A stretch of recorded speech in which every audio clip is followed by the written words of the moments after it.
Hello, bonjour à tous. Je vous retrouve aujourd'hui pour vous faire mon book haul donc du mois d'août. Ça y est, j'ai l'impression que l'été est déjà loin derrière moi parce qu'il fait plus froid cette semaine. J'ai remis le gilet, j'ai sorti le sweat. Voilà. Je me suis installée dans mon petit coin tranquille dans la chambre à l'étage. J'aime bien, puis j'ai tous les livres qui sont là à disposition, donc c'est beaucoup plus pratique pour moi. Donc je vais commencer ce book haul. Alors vous allez me dire août, c'était calme au niveau des sorties, tout ça, mais bon, j'avais décidé de ne pas être calme. Et puis il y a, voilà, quand je suis revenue de vacances, en fait techniquement la plupart des livres je les ai ouverts les 1er et 2 septembre, mais ils sont arrivés avant parce que j'étais en vacances. Donc ça va être un gros book haul. Je vais commencer par ce que j'ai reçu, notamment les services presse. Même, j'en ai pas reçu beaucoup d'ailleurs, parce que c'est plus calme. J'ai reçu, alors j'essaie de les faire dans l'ordre quand même. Tout d'abord, le tome 4 du Nouvel Ordre Animal de Julie Bogneau, qui est un roman post-apocalyptique, donc qui est publié sous forme de feuilleton, donc vous avez régulièrement les publications.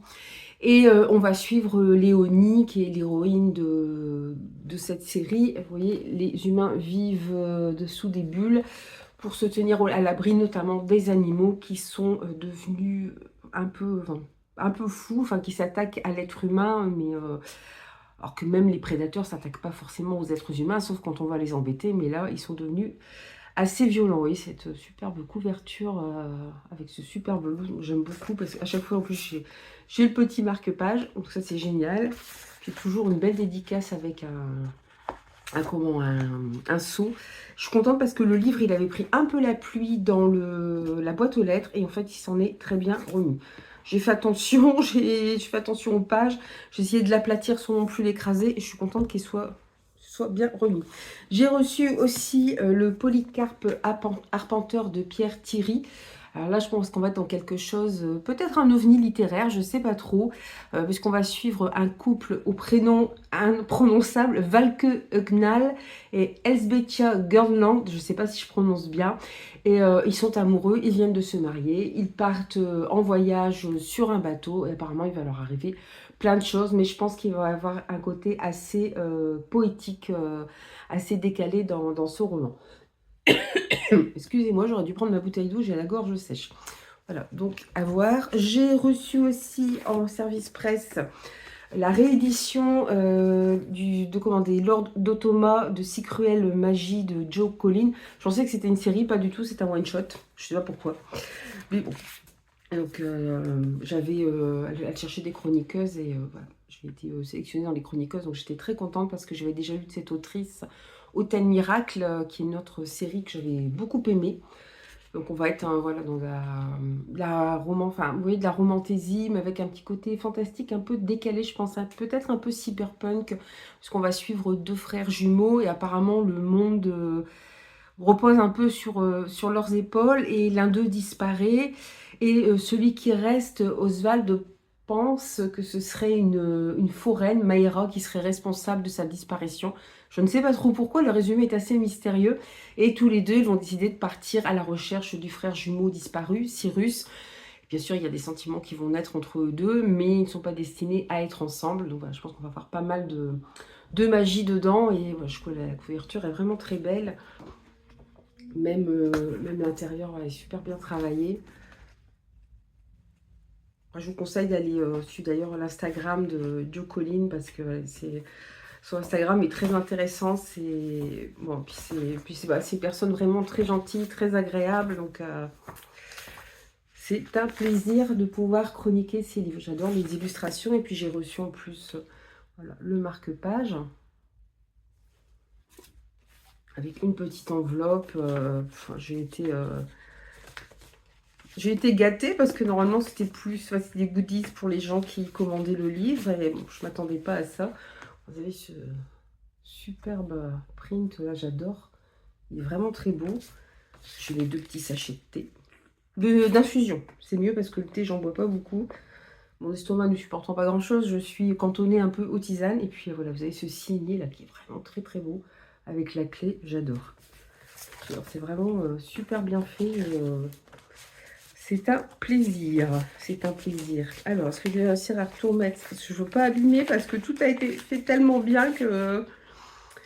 Voilà, on va hop, tout bien remettre dans le livre. J'ai reçu aussi, alors là je l'ai gagné lors d'un concours, La magie en héritage de Lila Pamperetti, où on va suivre deux sœurs, deux ados qui sont proches de leur grand-mère et qui malheureusement vont perdre leur grand-mère, mais apparemment celle-ci revient de l'au-delà pour leur parler, et notamment elles découvrent dans le grenier de leur grand-mère un grimoire assez mystérieux, donc elles vont être propulsées dans un monde inconnu, donc il va y avoir pas mal de magie. On est dans du young adulte, hein, mais ça me tentait beaucoup, sinon j'aurais pas participé au concours. Voilà, avec le marque-page aussi. Puis alors c'est sympa parce que c'est des livres que je reçois dédicacés en plus, donc ça j'adore. Celui-ci, le manoir de Castle Cats. Ah, on va y arriver. Le manoir de Castle Cats, le tome 1, l'automne des aspirants aux éditions Scrinéo, donc c'est de Alain Tépuy-Ségur. On est dans une école de magie, mais alors ce sont des chats en fait, ce qu'on va suivre. Voilà, une nouvelle année de cours débute au manoir de Castle Cats. Couvent rêve depuis toujours d'y entrer, de devenir aspirant. Mais pour lui qui maîtrise si mal l'indispensable magoculture, triompher des épreuves d'admission n'est pas une tâche facile. Il y a pourtant pire, une menace plane sur Castle Cats cet automne, des incidents magiques se multiplient. Certains fêlards rapportent même avoir aperçu une horrible créature rôder dans les couloirs. On est un peu, je trouve, dans une vibe un peu Harry Potter avec des chats. Après, je ne sais pas du tout vers où ça va.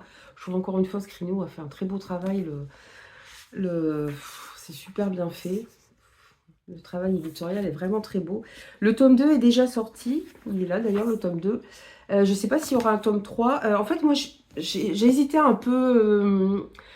Je ne suis pas forcément super attirée quand ce sont des animaux qui sont humanisés comme ça. Puis j'ai vu tellement de bons retours que du coup, je l'ai demandé aux éditions Scrignio. Je fais partie de leur comité de lecture de manuscrits. Et quand vous avez lu 6 manuscrits, vous avez droit à un livre. Bon, moi, j'en lis pas beaucoup, je dois en lire 4 ou 5 par an parce que voilà, j'ai pas trop le temps. Mais voilà, c'est intéressant de lire ces manuscrits. Puis en plus, j'ai eu la bonne surprise voilà, d'être contactée. Vous me disiez, vous pouvez choisir un livre. Alors, il faut que ce soit un livre qui ait plus de 6 mois. Donc, je me suis dit, impeccable, celui-là rentrait bien dedans. Je ne sais pas si l'auteur vient aux Aliénales, à un salon du livre fantastique qui aura lieu près de Lille. Ce serait bien s'il vient que je puisse lire ce livre avant. Ensuite, j'ai peut-être passé aux achats que j'ai fait en vacances. Alors, j'ai pas acheté grand-chose. Je vous avais expliqué dans un reading vlog qu'on était tombé sur une...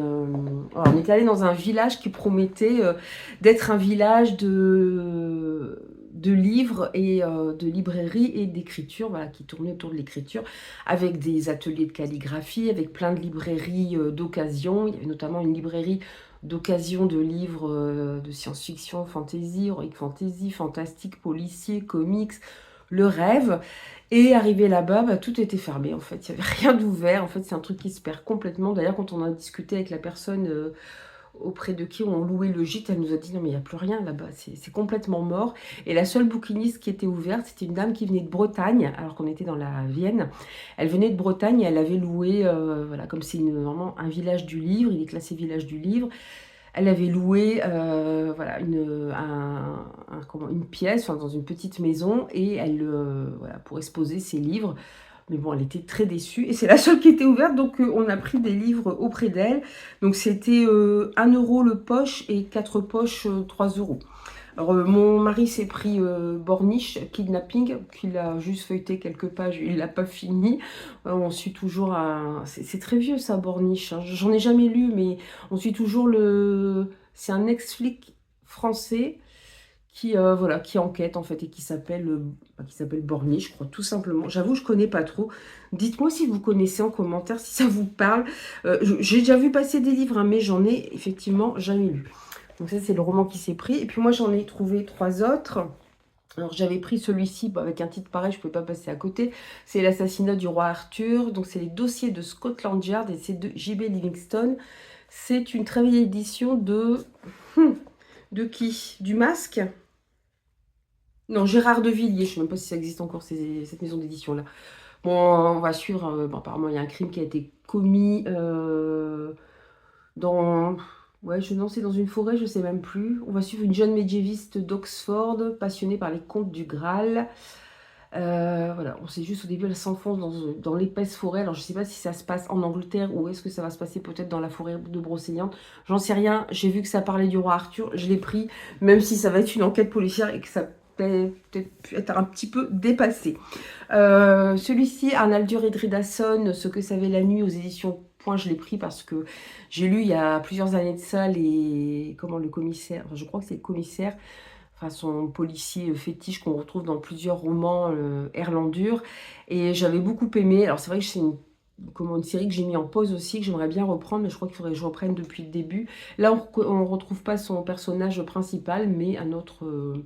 mais c'est une enquête unique, je pense. Alors, ça se passe en Islande. Et c'est vrai que quand j'avais commencé à lire les aventures d'Erlandur, c'était vraiment assez... Il y avait déjà des polars nordiques, mais d'Islande, il n'y en avait pas beaucoup à ce moment-là. Donc, voilà, c'était vraiment nouveau. Comme j'aime bien les polars nordiques, c'est encore une ambiance assez différente par rapport aux polars suédois ou norvégien. Donc vraiment, j'aimais beaucoup. Donc je me suis dit, j'en profite, à petit prix comme ça. Et j'ai pris celui-ci. Alors Isabelle, qui vient souvent sur la chaîne, m'a dit que c'était très bien. Parce que moi, je connaissais pas. C'est Open Red. C'est L'Empire des Tempêtes, tome 1, de John Scovron. Et c'est au livre de poche. Alors, on est dans de l'héroïque fantasy. Hope est l'unique survivante du massacre de son village et Red est un orphelin adopté par une ancienne mercenaire issue de la pègre. Ils vont devoir faire alliance, je pense, pour sauver le monde, je ne sais pas trop. Bon, je ne sais pas trop. Enfin, elle, c'est pour se venger. Hope a suivi une formation pour se venger, puisqu'elle est l'unique survivante du massacre de son village. Et Red est un orphelin, voilà, qui a été adopté par un mercenaire. Et Isabelle, qui passe souvent sur la chaîne, m'a dit que c'est une trilogie, un d'Heroic Fantasy, c'est une très bonne Heroic Fantasy, mais au même instant, il y a eu Brandon Sanderson qui est apparu sur le devant de la scène française, et du coup, ça a été un petit peu mis de côté. Donc je me suis dit, bon, ça m'a rassurée, je me suis dit, j'ai fait un bon achat, ça va.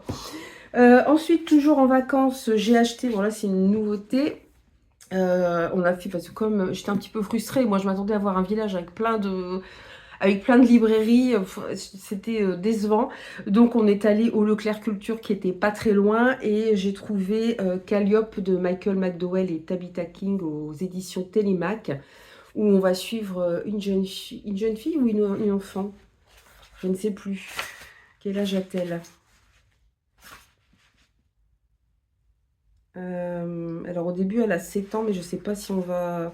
Je sais pas si elle a tout... Ouais, je pense qu'elle a 7 ans quand même tout au long du résumé. Elle a 7 ans, elle adore son papa, self-made man audacieux à la tête d'un empire automobile en Alabama. Quand il est affreusement torturé et assassiné à la Nouvelle-Orléans par 2 psychopathes obèses et à moitié démentes, elles sont des femmes, Calliope et sa mère doivent s'enfuir pour échapper à un complot monstrueux. Alors elle trouve refuge apparemment dans une communauté en Floride, mais qui a l'air un peu spéciale. J'aime beaucoup la couverture. Je trouve très belle. Je connais pas trop les éditions Télémac. Et c'est vrai que le petit papier avec des notes qui est resté dedans. Ce livre, j'avais oublié de le mettre dans ma wishlist. Il est sorti en fin d'année dernière. J'ai complètement oublié. Michael McDowell, c'est celui qui a écrit Blackwater, Cathy, Les Aiguilles d'Or. Là, il y en a. C'est Les Brumes de Babylone qui va sortir aussi très bientôt. Les éditions Monsieur Toussaint Louverture en font déjà de la pub sur Instagram. Alors, je l'ai acheté et je n'ai lu aucun Michael McDowell. Hein, mais bon, le résumé tentait tellement. Et en fait, c'est un manuscrit, il est décédé, qu'il n'a pas eu le temps de finir. Donc, c'est Tabitha King qui a repris le manuscrit pour le finir. Du coup, ça me tentait quand même pas mal.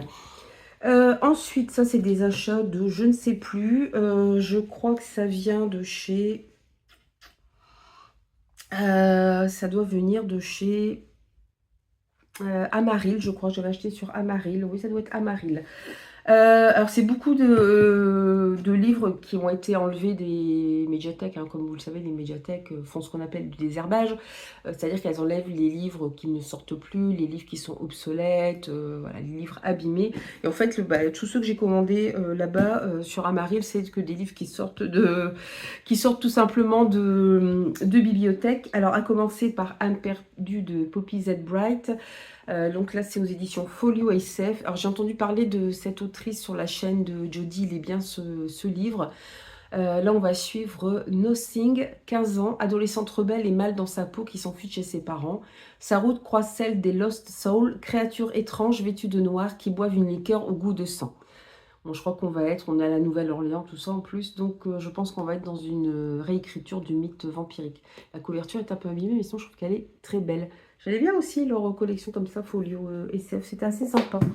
Alors celui-ci, je sais plus où j'en ai entendu parler, mais je l'ai acheté, mais c'est pas grave. C'est Le Chant de l'épée et autres contes barbares de Fiona MacLeod, qui vient aussi d'une médiathèque. C'est aux éditions Terre de Brume, il y a même encore le papier. Il y a même encore la carte à l'ancienne, quand les médiathèques n'étaient pas informatisées, il fallait écrire le nom et tout dedans. C'est vous dire s'il est vieux. Donc on a, en fait, c'est plusieurs récits d'héroïque fantasy. Et apparemment, ça s'inscrit dans le courant littéraire du crépuscule celtique. Donc je pense que ça va s'inspirer des légendes celtiques. Fiona MacLeod, d'ailleurs, est assez connue, je pense, comme autrice. Elle a écrit d'autres romans d'heroic fantasy, mais là, j'en ai pas qui me reviennent en tête. Peut-être que vous connaîtrez, ça vous dira quelque chose, Fiona MacLeod. Son nom me dit quelque chose. Elle est écossaise, d'ailleurs. Elle est écossaise, elle peut être que bien. Oui, j'adore l'Écosse. Je me suis acheté aussi la réécriture de Belle de Robin McKinley qui est sortie aux éditions Nemos. Vous voyez, c'est plus du tout la charte éditoriale des éditions Nemos, ça a beaucoup changé. Ouais, alors voilà, la couverture fait un petit peu, on a l'impression de voir les anciennes romances hein, pour femmes. J'ai lu pour elle. Je pense pas qu'on va être dans ce genre-là. Nemos, c'était pas vraiment leur ligne éditoriale. Mais voilà, moi, je suis pareil, une jeune fille qui est loin qui se dit moins jolie que ses sœurs. Son père se retrouve pauvre, donc ils sont obligés d'aller, voilà, de se réfugier dans une petite cabane. Et puis son père va évidemment faire ce qu'il ne faut pas, c'est-à-dire appliquer quelque chose dans la demeure d'un riche seigneur. Et Belle, bien sûr, va devoir aller se sacrifier pour rencontrer la bête. D'ailleurs, par contre, ce que j'aime bien, c'est les mains voilà, de la bête qu'on voit ici. Donc, je ne sais pas cette réécriture, ce qu'elle va donner. C'est sorti en poche, hein, si jamais vous êtes intéressé. C'est vrai que la couverture, elle est pas top. Et puis, toujours sur la chaîne de Il est bien... Non, pas du tout. Sur la chaîne des livres de la crypte, je me suis lancée dans un roman de Joe Hill. J'ai lu Lock and Key, mais j'ai jamais lu ses romans. Ah si, j'ai lu un recueil de nouvelles. Mais j'ai jamais lu de roman de Joe Hill et voilà, je disais c'était très très bien. Donc du coup, j'ai pris, donc c'est Cornes. En fait, c'est un homme qui, un matin, voit des cornes lui pousser sur la tête. Cet homme, il est en fait très très très en colère puisque sa compagne, alors, elle a été violée. Je crois qu'elle est morte. Ouais, elle est morte. Elle a été violée et elle a été tuée. Et bien sûr, il ne pense qu'à se venger. Et ces cornes lui permettent d'entendre, je crois. Non, c'est pas ça. Quand il s'approche de quelqu'un, cette personne lui confie tous ses secrets. Donc, il va se servir de ce nouveau pouvoir pour justement se venger. Donc, voilà. J'ai beaucoup aimé Joe Hill dans ses romans graphiques, dans son recueil de nouvelles, même si bon, les recueils de nouvelles, il y en a toujours que vous aimez plus que d'autres. Donc, je me suis dit, tiens, ça peut être sympa de le découvrir dans un roman. Ça vient de où, ça? Ah, c'est les éditions J.C. Lattès. Bon, ils ont vachement changé leur ligne éditoriale aussi, hein. On va pas se mentir. Ensuite, j'ai trouvé deux petits trésors sur la bourse aux livres. J'étais vraiment super contente. Le premier, c'est Winter's Bone de Daniel Woodrell aux éditions Totem, hein, qui est la branche poche des éditions Gallmeister. Alors, Winter's Bone, vous connaissez peut-être, il y a un bout d'étiquette qui est resté. J'ai horreur des bouts d'étiquette qui restent sur les livres. Vous connaissez peut-être le film avec Jennifer Lawrence. Où on suit une jeune fille qui vit dans une ferme avec son petit frère, sa petite sœur et sa mère. Leur père a disparu. Alors c'est vraiment dans un village paumé des États-Unis où beaucoup fabriquent de la drogue pour échapper un peu à la pauvreté. C'est un peu leur seul moyen de subsistance. Et j'ai gardé l'étiquette est restée sur mon ongle, la classe. Et donc son père trempé dans des affaires louches et il a disparu. Donc, sa famille pense qu'il est certainement mort parce qu'il a dû mettre en colère certains trafiquants de drogue. Le problème, c'est que pour toucher l'assurance, c'est l'assurance vie, je crois. Enfin, en tout cas, pour pouvoir garder leur ferme, il faut qu'il prouve qu'il est vraiment mort, donc il faut trouver le cadavre. Et notre jeune héroïne qui s'appelle Ri, en fait, si on lui enlève sa ferme, elle va tout perdre. C'est-à-dire, je pense qu'elle est majeure, quand même, à quoi qu'aux États-Unis, c'est 21 ans. Alors, je ne sais pas si elle est majeure. Sa mère est complètement dépressive.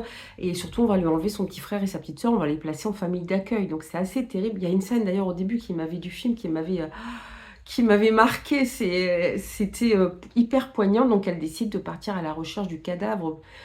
Bon, elle pense qu'elle va trouver un cadavre hein, pour pouvoir toucher cet argent et garder sa famille unie. Et c'est une très jeune fille, elle se retrouve vraiment à prendre des responsabilités et des risques incroyables pour son âge. C'était vraiment un très beau film. En tout cas, si vous ne l'avez pas vu, je vous le conseille fortement. Je pense que c'est ce qui a lancé la carrière d'ailleurs de Jennifer Lawrence. Et il était incroyable. Je ne savais pas que c'était tiré d'un roman. Du coup, j'avais très envie de le découvrir et voir si ça suivait à peu près le film ou s'il y avait des petites choses qui allaient changer.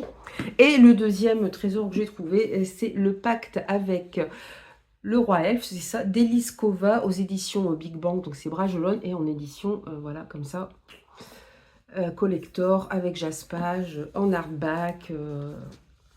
Il y a, j'ai même, alors je sais plus comment ça s'appelle, vous voyez, j'ai même, les photos étaient dedans, elles étaient restées dedans.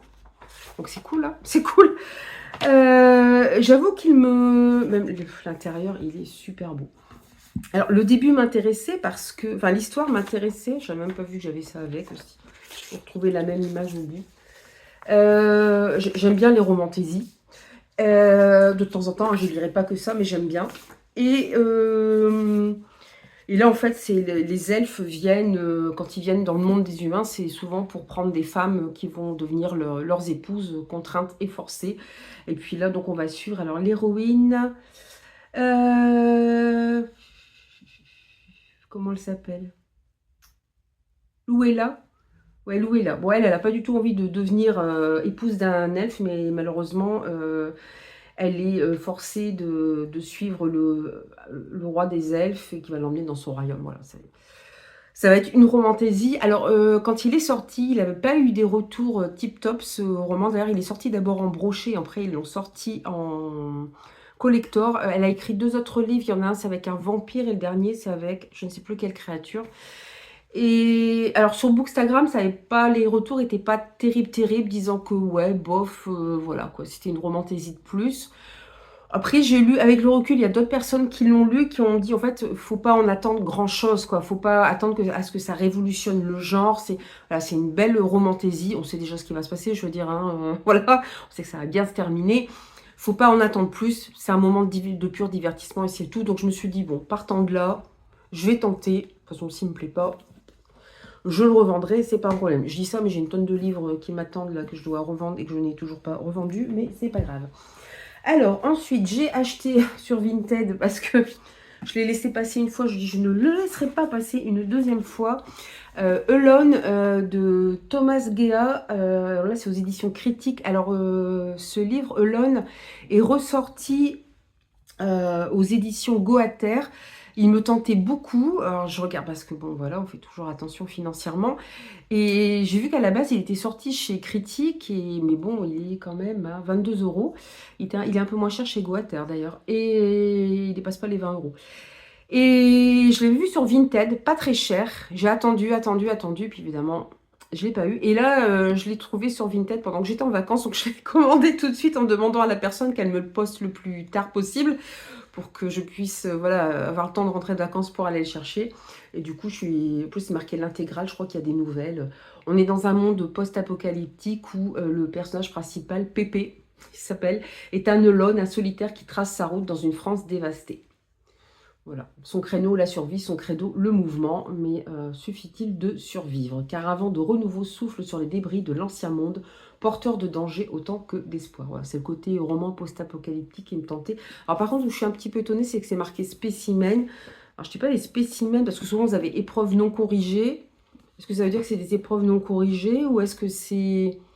Je ne sais pas d'où il vient. Je ne sais pas ce que ça veut dire pour un livre spécimen, je devrais savoir, hein. Mais ça ne me dit rien. Peut-être que j'aille voir sur Internet d'ailleurs. Ensuite, j'en ai encore tellement. J'avais commandé un début de... Oh là là là.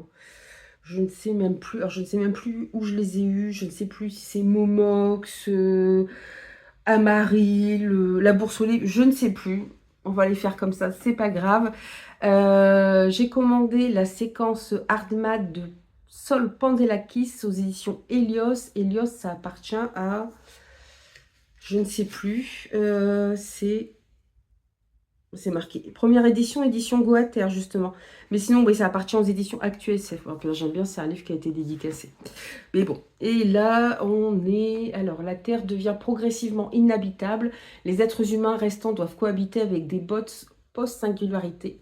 Pour faire face à l'effondrement climatique, des navettes spatiales sont envoyées à travers la galaxie à la recherche de planètes susceptibles d'être terraformées.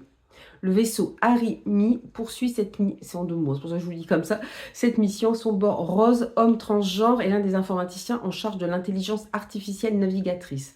Mais quand un problème inattendu sur l'IA survient, il a besoin d'aide pour y faire face.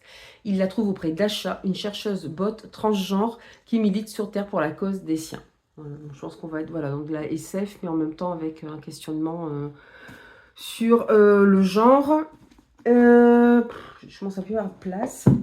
Je me suis pris, je sais plus, j'ai eu l'occasion aussi, mais je ne sais plus quel. J'ai pris le tome 4, évidemment, du Bâtard de Kosigan, qui s'appelle Le Testament d'Involution. Donc, c'est toujours de Fabien Cerutti, c'est toujours Cerutti, plutôt. Et c'est toujours aux éditions Folio SF. Donc, je vous avais déjà parlé pas mal de notre fameux Pierre Cordouin de Kosigan, qui est un bâtard...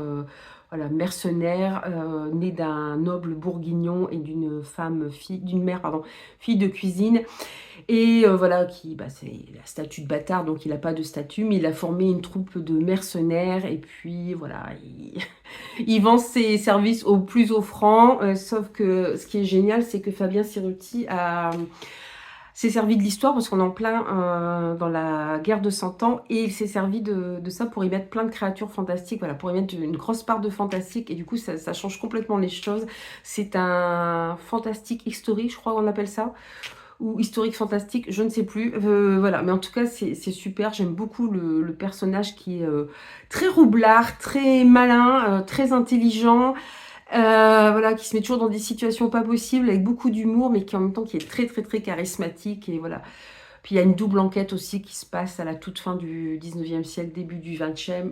C'est super, donc voilà, j'avais déjà lu les 3 premiers, je suis en train de les relire, et par contre je m'étais arrivée aux 3 si je me souviens bien. Celui-ci, j'avais dit qu'on ne m'y reprendrait plus avec ce genre de livre, pour avoir énormément souffert avec La Maison des Feuilles, j'ai de ça, parce que c'était une horreur, et là je me suis quand même laissée tenter. Donc j'ai pris La Maison dans laquelle, alors c'est aux éditions Monsieur Toussaint l'ouverture, mais c'est une vieille édition, c'est de Mariam Petrosian. Voilà, vous avez comme ça, et hop, de l'autre côté. Et encore une fois, on est dans une... Alors, j'aime bien les histoires de maisons un peu bizarres, mais je sais pas si vous vous rappelez, La Maison dans les feuilles, c'est un truc de ouf. L'auteur appelait ça un livre expérimental. Oui, c'était complètement expérimental. Vous aviez C'était écrit tout petit. Ensuite, vous aviez plusieurs histoires qui s'imbriquaient les unes dans les autres, mais c'était pas clair. C'était écrit tout petit en bas. Par moment, vous aviez juste un petit carré dans la feuille. Enfin, il y avait plein comme ça de jeux avec la typographie, mais on s'y perdait. C'était une horreur. Alors, je l'ai lu, à un moment, je l'ai lu en diagonale parce que j'en pouvais plus. Je suis contente de l'avoir lu, d'avoir relevé ce défi, mais en même temps, voilà. Et dans La Maison dans les feuilles, en fait, on suit une famille. Enfin, il y a plusieurs histoires, mais l'histoire principale, c'est une famille qui a emménagé dans une maison, et un soir, elle rentre, elle se dit, bah tiens, il y a une pièce supplémentaire là qui est apparue. Bon. On n'a peut-être pas fait attention, on l'a pas trop bien vu. Et puis en fait, non, cette pièce est apparue, et quand il recalcule la taille de la maison de l'extérieur, la surface qu'elle prend au sol, elle reste pareille, et il y a sans arrêt des pièces qui s'ajoutent comme ça, donc c'est assez mystérieux. Là, je pense qu'on est un peu dans le même trip, il n'y a pas de résumé, c'est un peu dans la même idée. Par contre, c'est pareil, c'est un truc qui fait quasiment 1000 pages. Pourquoi j'ai pris ça? Je sais pas. Je suis tentée, oui, parce que vous savez, j'adore les maisons mystérieuses, les châteaux mystérieux, les lieux mystérieux où il se passe des choses complètement incroyables. Donc voilà, je me suis laissée tenter, et je sais pas, aujourd'hui il faudrait que je le lise en plusieurs fois. Enfin, je me dis, c'est le genre de livre, si on le met en pause, on le reprend pas après. C'est tout le problème. J'ai pris aussi, celui-ci me tentait beaucoup, pareil, j'ai pris quelques romans un petit peu de romantaisie, là, je me suis fait plaisir, j'arrêtais pas de le voir passer, celui-là, en fait, il m'avait tapé dans l'œil en allant en librairie. J'avais lu le résumé, et puis c'est aux éditions Addictasie, ils sont pas très chers, en plus, ils sont à 16,90 €. Alors vous allez me dire, oui, c'est aéré, d'accord, ok, mais il y a des livres où c'est très aéré aussi et vous payez plus cher. Donc voilà, donc là c'est Captif de l'April de Marjorie Burbeau, donc Addictasie, voilà, c'est Addictasie, c'est la romantaisie, mais ça me tentait bien, pareil, je pense qu'il faut le prendre pour ce que c'est-à-dire un moment de divertissement, un moment où on va souffler, où on va pas se prendre la tête. On est au cœur du royaume tourmenté d'Aunilon, les humains, les sorcières, les sirènes se déchirent. La grande insurrection est terminée et pourtant les tensions persistent, menaçant de tous les entraîner vers une nouvelle guerre. Dans ce monde gangréné par la violence, Hera parvient à s'en sortir tant bien que mal grâce à un don singulier. Elle peut disparaître et réapparaître où elle veut. Mais les cartes sont rebattues lorsque Silas, un mystérieux homme masqué, l'enlève afin d'utiliser son pouvoir pour pénétrer dans l'imprenable forteresse royale. Hera se retrouve alors prisonnière et entraînée malgré elle dans un jeu dangereux où la coopération avec son ravisseur est sa seule chance de survie. Alors, ce qui m'avait intéressé, c'est que, oui, j'avais envie d'un truc pas prise de tête, mais aussi qu'il y avait pas mal de créatures fantastiques. Je trouvais que le truc était pas mal trouvé. Voilà, ça me tentait bien. Je pense que ça va se lire tout seul. J'ai vu pas mal de bons avis sur Bookstagram en plus. Donc, chaque fois que je voyais, j'ai dit oui, bon, ok, je vais l'acheter. Je vais me laisser tenter. Puis là, je l'ai trouvé, voilà, d'occasion, pas trop cher. Bon, déjà, à la base, il n'est pas très très cher. Donc voilà, c'était l'occasion. Donc je suis contente de l'avoir trouvé. Et puis bon, j'espère quand même le lire assez rapidement. Parce que des fois, c'est des envies que vous avez sur le coup. Puis après, ça passe et boum. Je pense que je vais arrêter là. Je vais refaire mon book haul en 2 parties comme d'habitude. Ça va être beaucoup plus simple parce que sinon ça va durer pendant des plombes. Et voilà, je préfère plutôt que vous bombarder. Je vous mets déjà des points lecture qui sont très longs. Donc je vais faire des book hauls un petit peu plus courts. N'hésitez pas à me dire si vous connaissez certains de ces romans ou de ces auteurs comme Fiona MacLeod. Je suis sûre que je l'ai déjà croisé dans d'autres romans, cette autrice, sans pour autant l'avoir lu, mais je n'arrive pas à remettre le doigt dessus. Mais je vais finir par retrouver. Voilà, je vous laisse ici, je vous souhaite de belles aventures et je vous dis à très bientôt pour une nouvelle vidéo. Bye bye!